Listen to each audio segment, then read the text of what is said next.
Well, the 2026 Winter Olympics have come to a close, and Canada's athletes are making their way home after representing our country on the world stage. Joining me now from Toronto's Pearson Airport is Brad Jacobs, Olympic gold medalist in curling. Brad, welcome. Thanks for being here. Oh, you've got your gold with you. Wonderful. You betcha. Great to have you with us. Talk to us about what this moment means to you. Oh, what does it mean to me? Well, I've said many times I play for my teammates, I play for my family. Very proud to be Canadian, play for our country.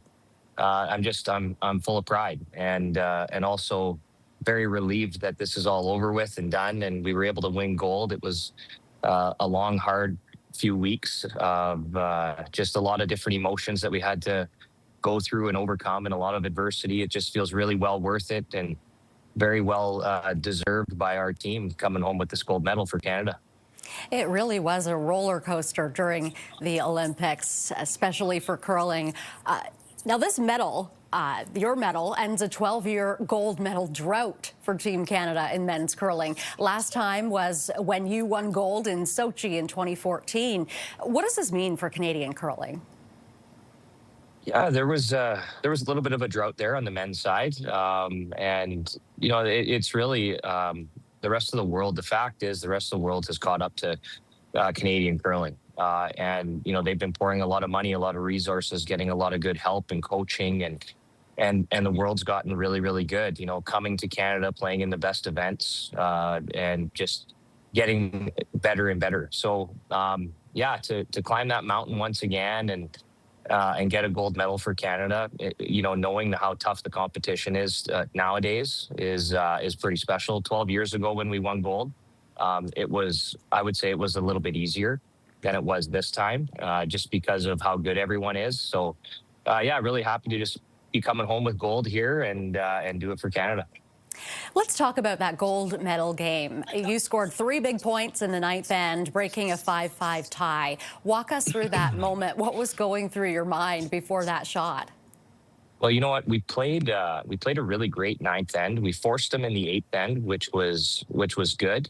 We kind of had to weather the storm in that game a little bit earlier on. It just felt like things were more so going Great Britain's way than it was our way. But we knew that if we could get the game into the later stages and give ourselves a chance, we'd have a good opportunity at winning the game. And we just played a perfect ninth end. We got a couple misses out of Great Britain, which you don't normally get. And anytime you have misses like that, when you're playing a great team like Great Britain, you got to take advantage of those opportunities. And Mark Kennedy made a really great hit and roll under the guard to lay 3 with only a couple rocks to come. And we had a shot for 4 actually on my last. I ended up throwing it a little bit too heavy, but scoring 3 in that end was big to go up 2 points. And lo and behold, it all just worked out in the 10th end where they had a really, really tough shot to tie the game. It was probably there, but it was tough. And we knew once our rocks came to settle on my last one in the 10th end that we had a really good chance of winning, and it ended up happening. Now, Brad, I have to ask you about the whole stone-touching controversy. In that game against Sweden, things got a little heated. What really happened?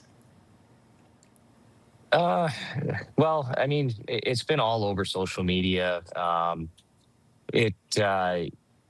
think what really happened is Sweden and those guys went there with the intent of trying to almost secretively exercise a rule and placed a person in the stands to take pictures of athletes releasing the stone and then kind of touching it upon release.